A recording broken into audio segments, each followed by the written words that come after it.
Doctor plus நேயர்களுக்கு வணக்கம். இப்போ பித்தப்பை கால் பிளாடர்னு சொல்கிறோம் இல்லையா, இந்த பித்தப்பையில் கற்கள் சேர்றதுங்கிறது நடக்குது. நிறையா பேருக்கு ஒரு குறிப்பிட்ட வயசுக்கு பிறகு பார்த்தீங்கன்னா பித்தப்பையில் கல், இந்த பித்தப்பையில் இருக்கக்கூடிய கல்லை நீக்க முடியாததுனால அந்த உறுப்பையே வெட்டி எடுக்கிறதுக்கான சூழ்நிலை அமைஞ்சு போகுது. இதுக்கு ஏஜ் எல்லாம் ஒரு பொருட்டு இல்லை. 4 வயசு பொண்ணுக்கு கூட எனக்கு தெரிஞ்சு பித்தப்பையில் கல் இருந்து நாங்கள் சரி பண்ணியிருக்கோம். ஒரு 8 வயசு பையனுக்கு பித்தப்பையில் கல் இருந்து பித்தப்பையவே எடுத்துருக்காங்க. ஸோ இதை பித்தப்பையை ரிமூவ் பண்ண ஒரு உறுப்பை ரிமூவ் பண்ணுறதுக்கான அவசியமற்று இதுக்கு சிகிச்சை முறை இருக்குது. இப்போ நம்மக்கிட்ட இந்த பித்தப்பை கல்லில் பித்தப்பை எடுக்கணும்னு சொல்லி சஜஷன் சொல்லி என்கிட்ட மருத்துவத்துக்கு வந்த ஒருத்தருக்கு 74 வயசு.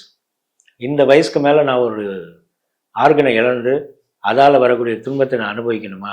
நான் அதோட 74 வயசு, எனக்கு கடவுள் கொடுத்த வாழ்க்கையை விட இன்னும் அதிகமான நாள் தான் வாழ்ந்துக்கிட்டு இருக்கேன், எனக்கு போதும் அப்படின்னு இருந்தவரை ஒரு எல்ஐசி ஏஜெண்ட் அவரை பார்த்து என்கிட்ட அனுப்பி விட்டாங்க.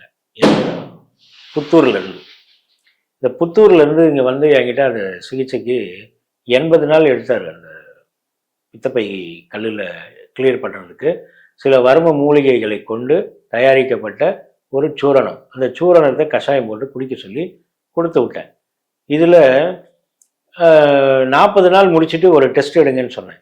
இந்த 40 நாள்லேயே பித்தப்பை கல் நார்மல் ஆயிடுச்சு. அப்போ மீதி 40 நாள் சாப்பிடணுமா சார்னு கேட்டார். சாப்பிடுங்க, இது ஒன்றும் மருந்து இல்லையே. அப்போது மீண்டும் அவர் அந்த 40 நாள் இது எடுத்துக்கிட்டாங்க. இதுக்கப்புறமேல் இது நடந்து 4 வருஷம் ஆகுது. இந்த 4 வருஷத்துக்கு அப்புறம் இப்போ கூட அவர் மெடிக்கல் செக்கப் வருஷத்துக்கு ஒரு தடவை போகும்போது கால் பிளாடர் ஸ்டோன் இருக்கான்னு பார்ப்பாரு. இல்லை, நார்மலாக இருக்குது. கடந்த 4 வருஷமாகவே அவர் நார்மலாக இருக்கார். இது போல் நூற்றுக்கணக்கான பேர் நம்மக்கிட்ட சரியாகி போயிருக்காங்க. அப்போது இந்த பித்தப்பை கல் இருக்கிறதுக்கு முறையான சிகிச்சை நமக்கு வர்மக்கலை சிகிச்சை மையத்தில் இருக்குது. இதை நீங்கள் பயன்படுத்திக்கோங்க. பித்தப்பை கல்லுக்கான வர்ம சிகிச்சை வர்ம மூலிகைகளை கொண்டு சூரணம் செய்து அந்த வர்ம மூலிகைகளை கொண்டு செய்த சூரணத்தை கஷாயமாக பயன்படுத்தி இந்த பித்தப்பை கல்லிருந்து நாம் முழுமையாக வெளிவந்துட முடியுங்க. இந்த சிகிச்சைக்கான கால அவகாசம் தான் 40 நாள்லேருந்து 80 நாள் வரைக்கும். இதை நீங்கள் முழுமையாக பயன்படுத்திக்கோங்க. வர்ம மூலிகைகள்னு பார்த்தீங்கன்னா நெருஞ்சில் முள், யானை நெருஞ்சில் முள், அப்புறம் நீர்முள்ளி விதை, நீர்முள்ளி வித்துன்னு சொல்லுவோம்.